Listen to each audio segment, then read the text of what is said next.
11월 27일 넷째 주 일요본문을 시작하도록 하겠습니다. 부처님 말씀 함께 하겠습니다. 수다닛바따 꽃갈리아경 29번 개수입니다. 죄악을 짓는 사람이여 그대는 이익 아닌 것을 위하여 먼저 먼지를 뿌리고 스님들은 비난한다.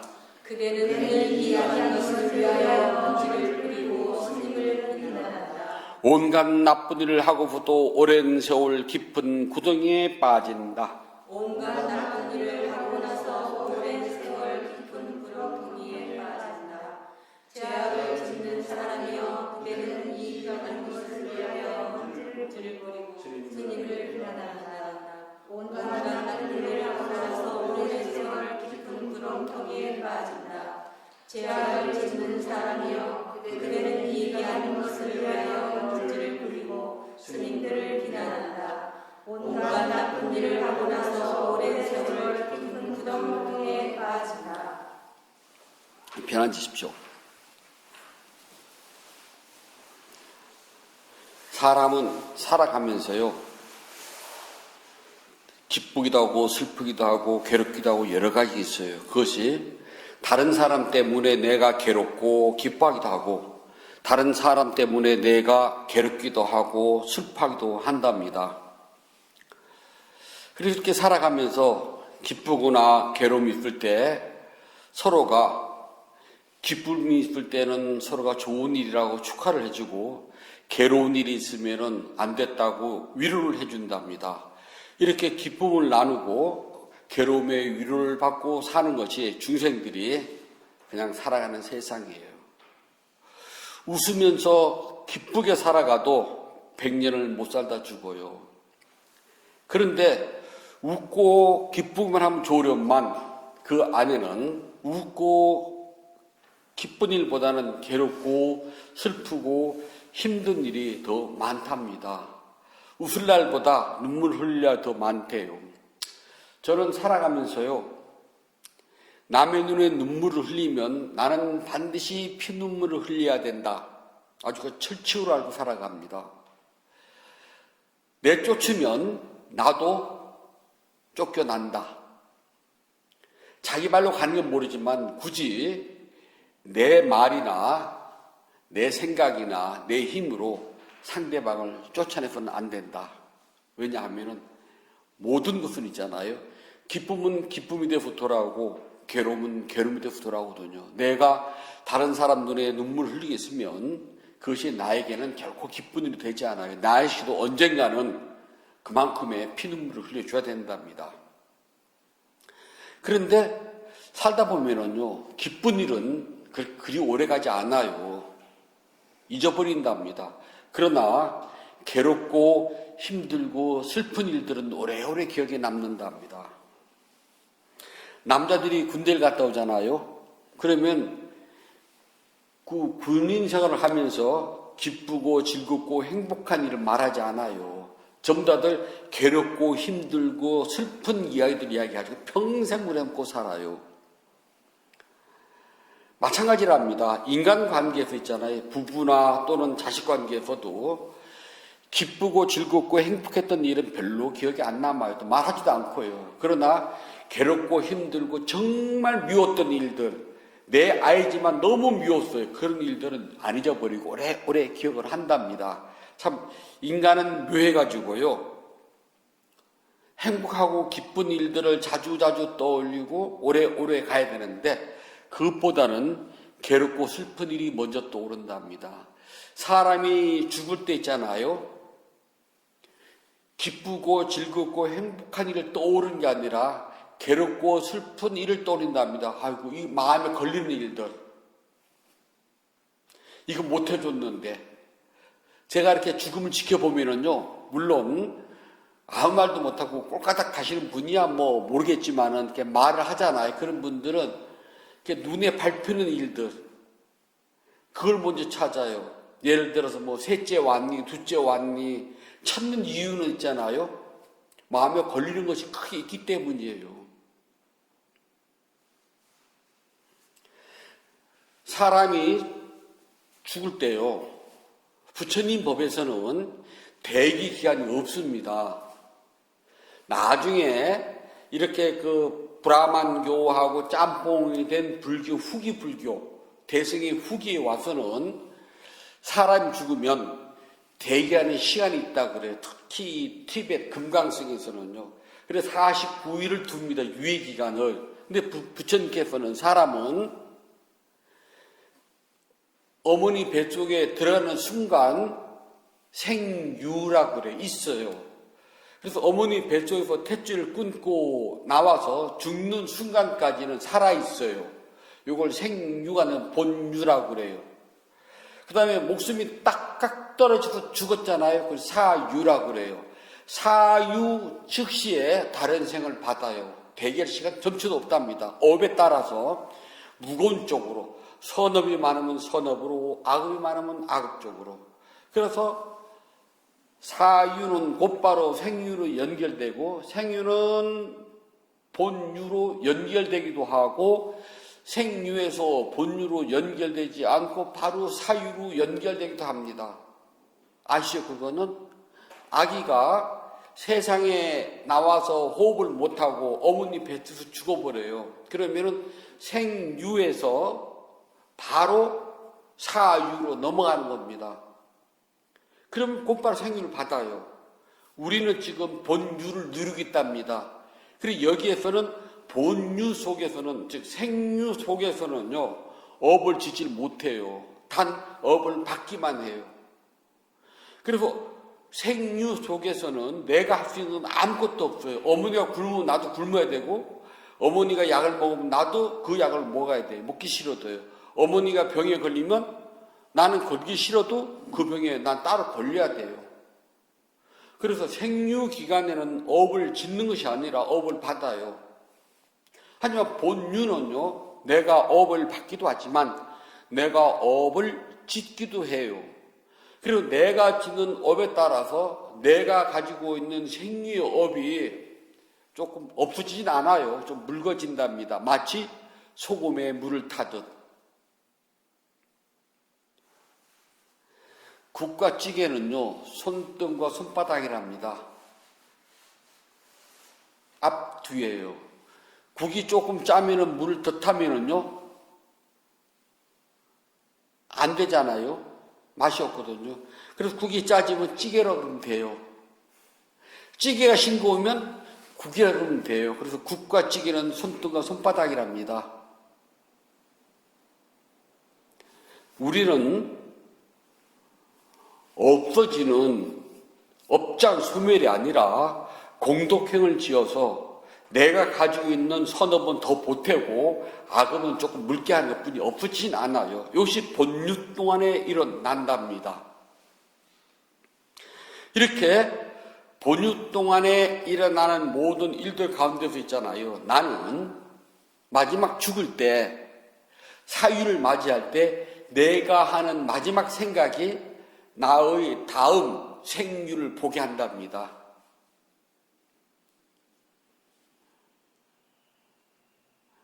공덕경에 보게 되면, 안경 보게 되면은 공덕경을 아주 많이 지은 착한 여인이 죽음에 임박할 때 그 막 자손들이 뭐 슬퍼하거든요.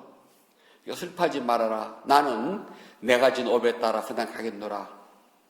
그러고 있더니, 오 아들들아, 지금 저기서 천신들이 음악을 연주하고 춤을 추면서 황금쇠를 이끌고 오색 깃발을 휘날리면서 나를 맞이하러 오는구나. 그래서 웃으면서 죽더랍니다. 부처님께서 오셨어요. 저희 어머니가 돌아가시기 전에 이런 말을 했는데 어머니는 어디 가셨을까요? 어머니가 본 것은 천상 사람들이 마중 나오는 것을 본 것이다. 당연히 너희들의 어머니는 천상세계로 갔다라고 이야기해 줍니다. 남방에서는요, 절에 사는 모든 불사에 동참을 하잖아요. 그러면 영수증을 써줍니다. 그래서 그 절의 형편에 따라서 아주 멋지게 상장처럼 만드는 영수증도 있고요. 정말 저 가게 그 영수증 쓰듯이 먹지도 쓰는 것도 그래요. 하여튼 영수증 써서 줘요. 그거를 안 버리고 차곡차곡 모아놓습니다.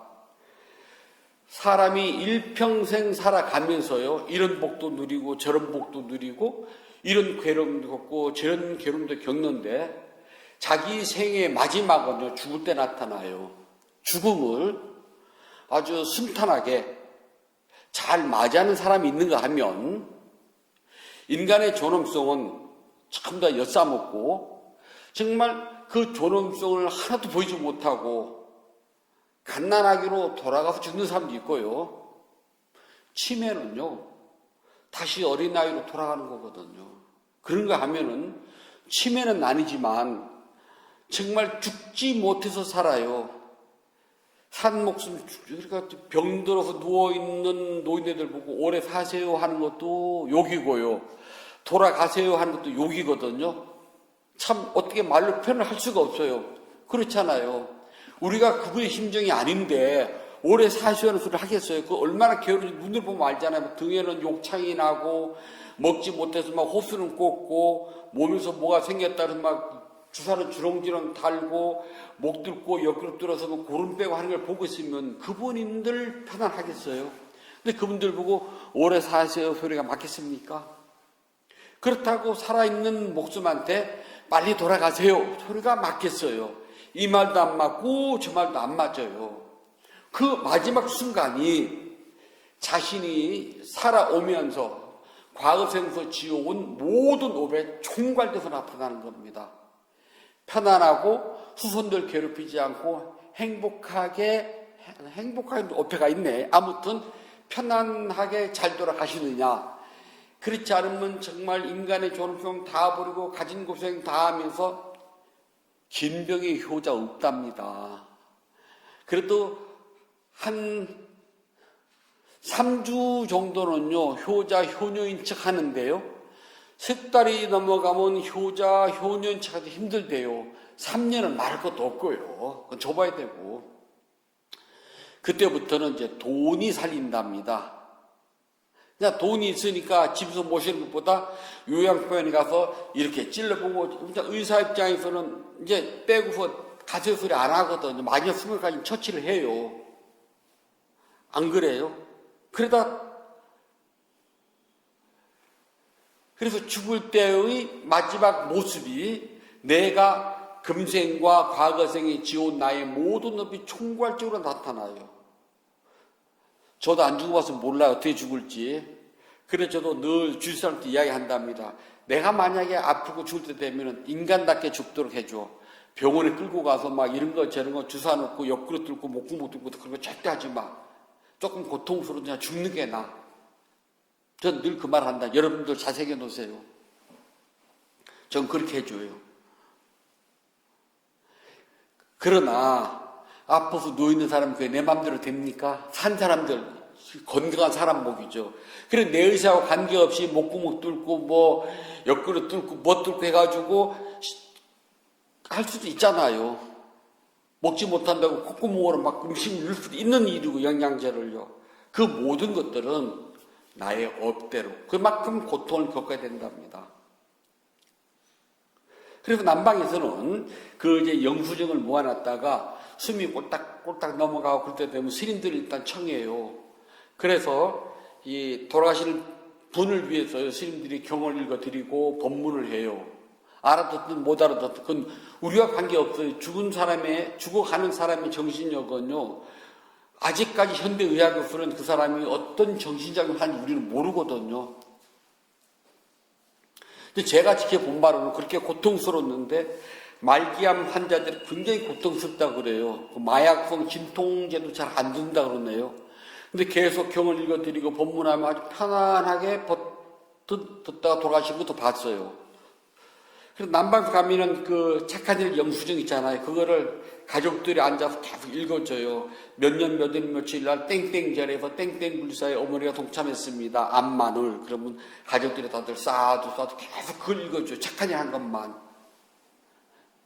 그리고 돌아가시는 분을 미하면서 봤는데요. 저희 그 참매 앞에 있는 분이거든요.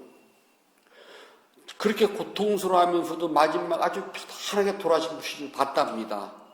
그때 그분의 눈에는 부처님께서 말씀하신 대로 천상 사람들이 음악을 연주하면서 황금마차를 이끌고 마중 나왔는지도 모른답니다. 그게 자기가 다음 생에 태어날 마지막 모습이랍니다.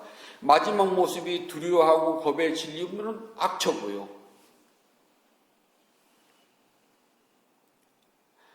이렇게 사람들은 살아가면서요, 정말 내가 다른 사람에게 피해 주지 않고 해를 끼치지 않는다고 해가지고 내가 마냥 행복하진 않아요. 왜냐하면 나 역시도 윤회의 생 속에서 어떤 일을 지었는지 모르겠지만, 모르기 때문에 나는 남에게 눈물을 흘리지 않도록 노력을 했지만은 저 사람은 나 같지 않거든요. 저 사람은 나와 달라요. 그래서 나는 괴로워하고 슬퍼해야 된답니다. 그게 인류 역사에서요, 단 한 번도 멈추지 않아요. 정말 내가 착하게 산다고 남들도 나를 착하게 대해주지 않는다니까요. 왜냐하면 중생들은요, 그렇게 다투고 살아가는 게 중생이에요. 중생은 근기와 욕망과 성품이 다 다르답니다. 다르기 때문에 내 마음 같은 사람 단 하나도 없어요. 부부가 같이 살아도 내 마음 같지 않고요. 내 뱃속에서 나온 내 자식도요, 내 마음 같지 않아요. 그렇기 때문에 화내고 슬퍼하고 괴롭고 기쁘고 행복하고 즐거운 일들이 다 각각 틀린답니다. 인간들이 이렇게 괴롭고 슬프고 화나고 기쁘고 행복하고 하는 것 가운데서요, 가장 큰 괴로움, 가장 큰 슬픔, 가장 큰 기쁨은요, 나의 자녀들에게 받는 거랍니다.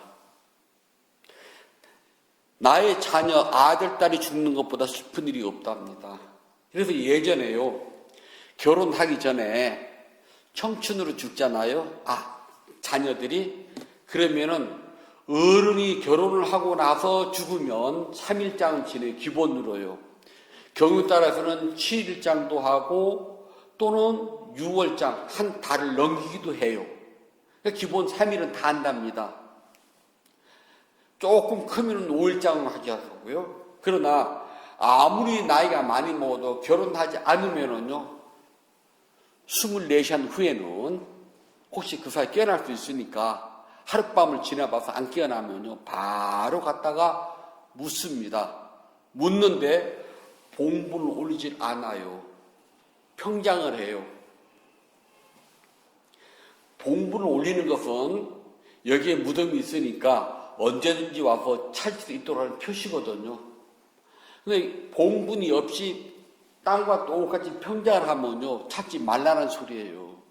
왜냐하면 봉분을 올려놓으면은 부모의 입장에서는 가슴이 걸리기 때문에요, 시도 때도 없이 거기에 와가지고 슬퍼한답니다. 평생 눈물이 말 날이 없기 때문에 더 이상 아파하지 말고 눈물 흘리지 말라고 평장을 해요. 요즘은 그런 거 관계없이 죽으면은 다 납골당에 다 갖다가 이제 모시잖아요. 그런데 아이로서 죽은 청춘을 납골당에 갖다 놓으면은요, 어머니 입장에서는요, 정말 시도 때도 없이 납골당 가서 눈물 흘리고 저도 많이 봤거든요. 그래서 아이짝이 죽으면 그런 흔적을 남기지 말라는 것이 추모할 줄 몰라서가 아니라 죽는 날까지 부모의 가슴에 눈물 흘리지 않도록, 그냥 아무 흔적도 없으면 눈물도 말라가거든요. 근데 흔적이 있으면 그게 늘 찾아가서 눈물이 마르지 않는답니다. 그래서 하지 말라는 거거든요. 자식은 기쁨도 주지만 그 기쁨은 잊어버려요. 나 자식으로부터, 자녀로부터 받은 괴로움, 고통, 슬픔은요, 안 잊어져요. 오래오래 간답니다. 부처님 당시 때 사위성에서요, 끼싸 고담이라는 여자가 살았습니다. 성은 고담이에요. 이름이 끼싸인데요. 인도는 아리안 계통 혈족이기 때문에 이름이 앞에 성이 뒤로 갑니다. 우리는 성이 앞에고 이름이 뒤로 가잖아요. 근데 인도는 성이 앞에 이름이 뒤로 간답니다. 끼싸 고담이. 그러면은 끼싸가 이름이고 고담이가 성이에요. 부처님 이름은요, 샤카 시타르타가 아닙니다. 시타르타 샤카예요. 시타르타는 이름이고 샤카는 부족, 족성이거든요. 그러니까 샤카족의 시타르타이기 때문에 시타르타 샤카랍니다. 그래서 인도에 가면은요, 석가모니라는 말을 안 써요. 샤카라는 말을 원래 인도 말하면 고타미거든요. 고타마. 우리는 석가라고 번역해서 그거를 원래는 고타마예요. 그러니까 시타르타 고타마이기 때문에 고타마 붓다 그래요. 부처님 많거든요. 어떤 부처님이냐고요? 고타마 부처님, 우리말로 석가 부처님입니다. 그래서 끼싸는 누더기 옷이에요. 누더기. 어렸을 때 워낙 가난해가지고 새 옷 한 번 입지 못하고 언제나 남들이 버리는 헝겊을 주워다가 누덕누덕 겨입었기 때문에 그냥 누더기가 이름이 된, 별명이 된 겁니다. 예전에 조선시대에도요, 우리가 성 가진 지가 얼마 안 됐습니다. 대한제국이 성립되면서 호족법을 만들면서 모든 백성들에게 호족을 재정리를 했어요. 그때 성이 막 생기기 시작했던 겁니다. 그전에는 양반님들의 성이 있었지, 이 노비들은 성이 없었거든요. 그래서 이름도요, 5월에 나면 5월이, 몸이 버드나무처럼 낭창낭창 휘어지면 버드라기, 그렇잖아요. 머리가 단단하게 생겼으면 망치, 아니면 오래오래 살으라고 바위돌처럼 힘께나 쓰겠구나, 바위새, 그게 이름이었어요. 그러니까 지금처럼 한문으로 된 두 자 이름 가진 것도 역시 대한제국 이후 호족법이 나왔을 때. 인도도 마찬가지랍니다. 그냥 누더기 옷만 입고 살았다고 그래가지고 성은 있는데 이름이 끼싸예요. 그런데 대단히 예뻤던가 봐요. 예쁘고 총명하고 그랬던가 봐요. 그래서 부잣집에서 며느리로 맞이합니다. 아마 그 부모는 실에서도 그 아들내미가 홀딱 반했는가 봐요. 그러나 쟤하고 결혼해야 된다고 막 쟤 아니면 죽는다고. 자식 이기는 부모 없거든요. 며느리 짤이 마음에 들어요. 100% 쏙. 사위나 며느리가요, 100% 내 눈에 쏙 들은 건 없답니다. 찾아보면 꼭 결점 하나 나오는데 옥의 티처럼 마음에 영 안 들어요. 있답니다. 스님들이 상자를 두잖아요. 첫 상자를 두면 마치 첫 아들 둔 것처럼요, 은근 자랑을 하고 어깨가 착 올라가면 나 상자 뒀어라고요. 그 다음에 도반들을 불러 한턱 내요. 상자 좀 턱을요. 그러면 이제 도반들이 가서 이제 상자짜리 인사를 받으면서요, 이제 또 봐요. 뭐, 나이는 어떤지, 어떻게, 가족 관계에서부터 호구조사를 한답니다. 그 다음에 이제 걷고, 앉고, 말하는 거 하나하나 쫙 이렇게 품평을 해, 쫙 째려보면서요. 그럼 내 보내고 나면은, 이제 허심탄회하게, 야, 네 상자 보니까, 뭐, 관상이 안 좋다. 뭐, 이거 볼 줄 아는 스님들은 걔하고 너하고 합이 안 맞는 것 같다. 야, 말뽐새가 어떻게 저 따위냐. 통 못 빼본 것 같다. 쟤 안고 걷는 거 보니까 무슨 지가 무슨 뭐 동네 양아치처럼 이렇게 건들건들 걷냐. 앉는 게 하여튼 칭찬하기보다요, 탈을 99가지를 잡아요. 은사 스님의 얼굴은 울그락불그락하지. 모처럼 상자도 가지고 막 자랑했는데 와지 한참도 하거든요. 해주는 이유가요, 그래야지만 고칠 수가 있기 때문이랍니다. 좋은 말만 해주면은요, 좋은지 자기 아는데, 도반들로부터 나쁜 말만 계속 들으면, 아, 내 상자 앞으로 이렇게 가르쳐야 되겠구나. 제가 말 본새가 안 좋구나. 그럼 앞으로 말을 좀 공손하게 하고, 형식을 갖춰서 하는 걸 가르쳐야 되겠구나. 애가 왜 걷는 게 그렇게 건들건들하냐. 지가 무슨 뭐 동네 양아치라고, 논두렁깡패라고 그러거든요. 지가 무슨 논두렁깡패라고 건들건들, 아, 쟤는 걷는 걸 똑바로 가르쳐야 되겠구나. 그래서 안고 걷고 하는 걸 모든 걸 다 품평을 해요. 그래서 사람을 첫인상 딱 볼 때는요, 3초 이상 보지 말래요. 첫눈 딱 보고 나면 고개를 돌리면은 그 첫 인상이 딱 들어오거든요. 오래 보면은요, 곰곰이 뜯어보고 또 뜯어보면은요, 미운 옷 이쁘게 보이거든요. 아이고, 제가 우리 집 와서 산대야. 그러면 미운 것보다 미운 얼굴도 오래 보면은요, 이쁘게 보여요. 그러나 첫눈에 딱 고개를 딱 돌리면은 그 첫인상이 선명하거든요. 쟤는 이렇게 눈이 도끼 눈이야. 되게 싸납게 생겼네. 근데 또 쳐다보면, 아이고, 눈은 도끼 눈인데 이렇게 눈동자가 이뻐가 되거든요. 정말이에요. 딱 봤더니 우리가 미련하다 그러잖아요. 이 미가 눈썹 미자거든요. 눈썹이 이렇게 마주 붙으면 사람이 답답하거든요. 눈썹이 좀 떨어져야 시원한데 바짝 붙으면 답답하거든요. 그걸 보고 미련이라, 쟤 참 미련하게 생겼다.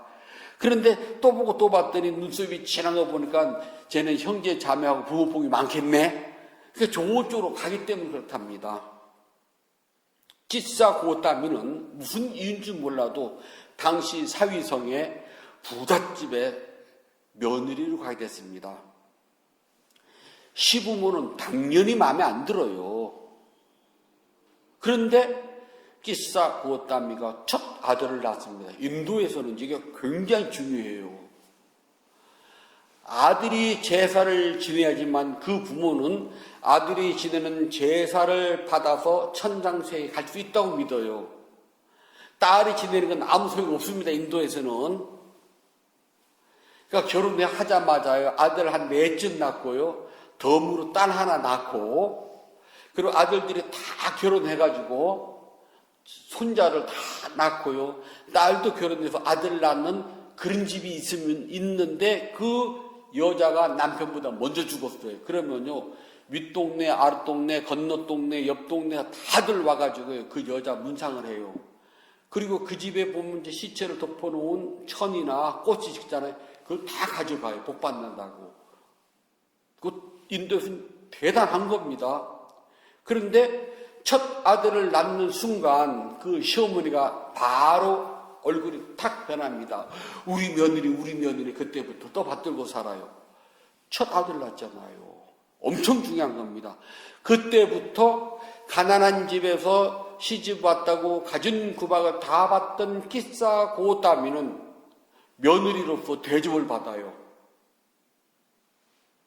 얼마나 좋겠어요. 부잣집 며느리로서 이제 대접을 있는 대로 받으니까. 그 전에는 그 집 하인이나 며느리나 똔똔이었거든요. 그런데 아들을 낳는 순간부터 막 대우를 받는데 얼마 안 있다가 그 아들이 갑자기 죽어요. 기사 고따미는 미쳐버립니다. 생각해 보세요. 가난한 집에서 부잣집으로 결혼을 시집을 와가지고 가진 구박을 다 받다가 아들 하나 낳는 바람에 며느리로서 정식 대접을 받고 그 지위가 올라갔는데 자신의 지위를 올려주고 자신에게 기쁨과 희망을 주고 자신의 앞날을 정말 환하게 밝혀준 그 아들이 죽었으니 안 미치고 배기겠어요? 그러자 기사 고따미는 미쳐가지고요. 아들을 옆에다 끼고, 우리는 없잖아요. 이 인도 영향권에서는 없지 않고 아기를 보면 옆에서 이렇게 옆구리다 끼고서 이렇게 해요. 그리고 이렇게 해도 하여튼 등에다 없지 않습니다. 전부 다 옆구리다 끼고, 하여튼 우리가 볼 땐 되게 불편한데 그는 다 옆구리다 끼고 있습니다. 그래서 경에 보면은 아기를 업고로 나오지 않고 옆구리다 끼고라고 나와요. 그런데 이제 우리는 이걸 번역을 할 때 옆구리다 낀다 이상하니까 아기를 업고라고 나오거든요. 업고가 아니라 옆구리다 끼고 이렇게 끼고 사회생활 돌아다니면서 막 유명한 의원들을 찾아다니면서 내 아들 좀 살려달라고 그래요. 죽어나도 어떻게 살려요? 아이를 안고서 막 아침부터 뛰어다니는 겁니다. 점심때쯤 되니까 이제 열대지방이라서요. 슬슬 상합니다. 사람들이 보다 안 돼가지고 사위성에서 기원정서 그렇게 멀지 않아요. 나중에 이제 인도를 가보시면은요, 그 길을요, 되게 이제 차를 타고 뿌르르 가는데 저는 좀 여유가 있으면은요, 저는 그 길을 걸어요. 불자들하고. 근데 그 길을 걸어가게 되면은 이해가 돼요. 천천히 걸어가면서 보면 그 길을 오갔던 많은 설화들이 생각난답니다. 그 길을 저 사유성에 가시면은 부처님 계십니다. 부처님은 모르는 게 없는 분이고 신통력 있는 분입니다. 혹시 부처님한테 가면은 살릴 수 있을지도 모르겠습니다. 끼싸 고따미가 그 소리를 듣자마자 부처님을 찾아 기원정사를 갑니다. 그 길을 걸어갔겠습니까? 아마 미친 듯이 뛰어갔겠죠. 인도는 여자들 있잖아요. 헝겊 한 장을 가지고 대략 한 5m, 부자들은 7m, 길면 길수록 계급이 높아요. 그거를 휘 감아서 옷을 척 만들어 입어요. 살이라고 그런답니다. 그게 조금 잘못하면 훌훌 풀려요. 그리고 옷 입는 걸 보면은 그 계급이 드러나요. 그러니까 무언가 묶고 점매면은 흘러내리지 않도록 아랫계급이고요. 윗계급은 절대 안 묶어요. 흘러내리면 여유있게 올리면 되잖아요. 일 안 하니까. 옷이 풀러내린지도 모르고 이렇게 뛰어갑니다. 다짜고짜 부처님 찾아요. 부처님, 아이를 살려주십시오.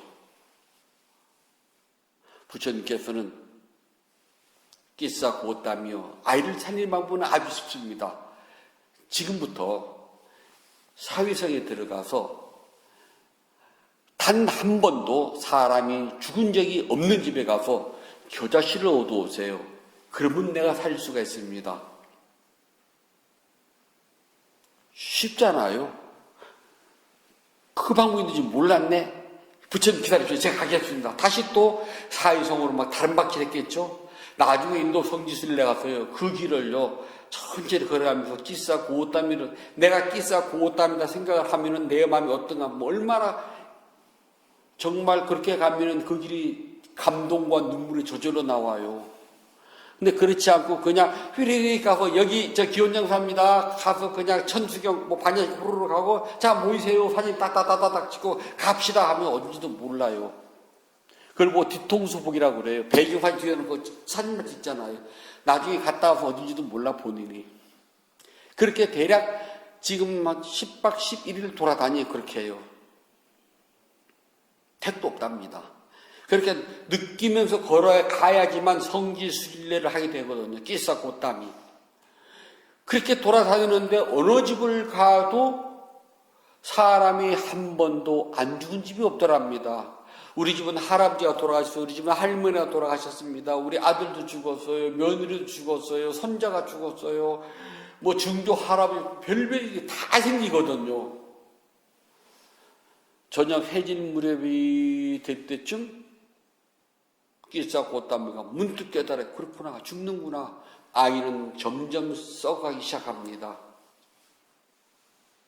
성박 공동묘지 인도는 당시 있잖아요. 시체를 숲에다 그냥 버렸거든요. 공동묘지가 묻는 게 아니라 그냥 버리는 겁니다. 그러면 짐승이라 뜯어 먹거든요. 공동묘지에다가 자기의 아기 시체를 내려놓고 부처님을 찾아갑니다. 부처님, 제가 어리석습니다. 생명 가진 존재들은 모두 죽습니다. 제가 깨달았습니다. 빨리 죽을 수도 있고 늦게 죽을 수도 있습니다. 죽을 때가 돼서 죽는 것뿐입니다. 부처님께서 끼싸 고땀이여 생명 가진 모든 존재는 태어남, 늙음, 병듦, 죽음이라고 하는 그런 전 고통은 벗어날 수가 없다. 그런 법문을 듣는 순간 차례차례 법문을 듣자 끼싸 고따미는 그 자리에서 도와 과를 성취를 한답니다. 사두 얼마나 복이 많으면 그 자리에서. 그러자 끼싸 고따미는 부처님 세상의 활락은 덧없습니다. 저는 누더기만 품을 입고 살아서 이름이 누더기입니다. 그렇게 가난한 똥구멍으로만 나면 똥구멍이 째지도록 가난한 집에서 태어나서 살다가 어쩌다 부잣집에 시집을 갔습니다. 저는 그 집에 가서 한 번도 며느리로 대접받은 적이 없습니다. 그러다가 아들을 낳고 정식으로 며느리 대접도 받고 비달도 입어봤습니다. 이런 것들이 얼마나 덧없는 것인 줄 알았습니다. 어제는 기뻤다가 오늘은 슬플 수가 있고 오늘은 슬펐다가 내일 기쁠 수도 있고 슬픔과 기쁨 속에서 사는 것이 중생인데 세상에 기쁨인들 가면 얼마나 가겠습니까? 제가 출가를 하여 비구니가 될 수 있도록 해 주십시오.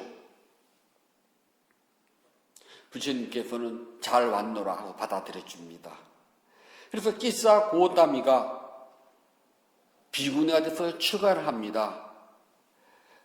출가를 하고서부터는 자신이 어릴 때부터 입었던 누더기, 원래 이 가사라는 것이 조각조각 이어서 누더기라는 소리거든요. 한 번도 새 천으로 만든 가사를 입질 않았습니다. 늘 화장터에서 버린 옷, 공동묘지에서 버린 헝겊, 쓰레기통에 버린 헝겊, 또는 개들이나 소들이 씹다가 버린 헝겊들만 주워 모아가지고 깨끗이 빨아서 물들여서 그거를 옷을 만들어서 입었습니다. 그래서 이 끼사고다미는요, 끼찌와라, 여기 보게 되면요, 바라 그러는데 찌와라 옷이거든요. 누더기 옷을 입는데 으뜸가는 사람. 그 누구도 끼사고다미 비구니처럼 평생토록 목숨이 닿을 때까지 누더기만 입고 산 사람이 없었답니다. 비구니로서요. 불자들이 세천을 주면 세천으로 가사를 만들어 입었는데 끼사고다미는 세천을 받으면 다른 비구니에게 주고 자기는 늘 누더기에 헝겊을 주워다가 옷을 만들어 입었답니다. 그래서 끼사고다미는 누더기를 입은 비구니 중에서는 으뜸나는 자라고 부처님께서 칭찬하셨습니다. 가난한 집 딸로 태어나가지고 부잣집 며느리가 되었지만 단 한 번도 며느리로서 대접받지 못했다가 아들을 낳음으로 해가지고 비로소 대접을 받았는데 그 아들이 죽었습니다. 아들이 죽었다면은 그동안 자신을 대접해줬던 힘이 사라진 거예요. 우리는 기쁠 때는 축하를 받아요. 괴로울 때는 위로를 받습니다. 그 위로는요, 당사자가 아닌 모든 사람에게는 위로가 사실 닿질 않아요. 어머, 어떻게 안 됐네. 그게 다예요. 그 누가 해줘도 있잖아요. 내 남편이 아팠을 때 내 딸이 나에게 엄마한테 위로해 주는 것, 그것도 딸의 입장이고 내 입장이 아니에요. 다른 친척들이 어머 어떻게 그 사람 입장이 내 입장 아니에요. 그래서 내가 가지고 있는 괴로움의 크기는 아무도 몰라요. 그 위로는 그냥 눈빛과 말일 뿐이지 돈 억만금 준다 해도 내 마음에 와서 닿질 않는답니다. 중생세계는 서로가 축하를 해주고 위로를 받고 살아가는 게 중생세계예요. 그러나 불자들에게 위로는 있잖아요. 그런 위로가 아니라 법의 위로를 합니다. 정말 내 마음이 슬프고 괴롭고 힘들 때는 있잖아요. 혼자서 경을 차분히 읽어보세요. 그러면 경 구절이 한순간 정말 중생들의 삶이 이런 것인데 나는 사랑이라는 것에 집착하여 살아있구나라고 스스로 깨닫게 됩니다. 그래서 불자들의 최고 위로는 법에 대한 위로랍니다. 괴롭고 슬플 때마다 언제나 부처님의 말씀을 읽고 그것을 위로를 받을 줄 알아야 된답니다. 그래서 스스로 법의 위로를 받을 때 가장 큰 위로랍니다. 그런데 법으로 위로를 받지 못하면은요, 그 어떤 걸로 위로를 받아도 그건 위로가 되지 않는답니다. 조건으로 형성된 모든 것들은 언젠간 사라져요. 이것을 어떻게 위로를 하고 어떻게 위로를 받겠습니까? 스스로 법을 통해서 위로를 받도록 하십시오. 끼사고다미는 스스로 법을 찾아서 위로를 받았습니다. 생명 가진 존재는 반드시 죽는구나 라고요. 그래서 그 죽음에 미련을 하게 집착을 하지 않는다는 것을 배웠습니다. 그래서 끼사고다미는 아주 영특한 여자예요. 그래서 아들의 죽음을 통해서 자신은 법의 위로를 받았고 그리고 위로를 받는 순간 깨달음을 성취했답니다. 우리 모두 끼사고다미처럼 어렵고 힘들거나 기쁘고 즐거울 때 다른 사람에게 축하를 받고 다른 사람에게 위로를 받고 사는 것은 당연하지만 불자들은 언제나 법으로 축하를 받고 법으로 위로를 받도록 하십시오. 그러면 삶은 더 풍족해지고 또 괴로움은 한결 가벼워진답니다. 부처님께서 말씀해 주셨습니다. 수단이 빠따 꽃갈리아의 경 30번 개송입니다. 결코 어떤 행위도 엎어지지 않는다. 결코 어떤 일도 없어지지 않는다. 때가 되면 그 인자가 그것을 받는다. 때가 되면 그 인자가 그것을 받는다. 죄악을 짓는 어리석은 사람은 죄악을 짓는 어리석은 사람 내세 자신 안에 그 괴로움을 발견한다. 내 자신 안에 그 괴로움을 발견한다. 결코 어떤 일도 없어지지 않는다. 때가 되면 그 인자가 그것을 받는다.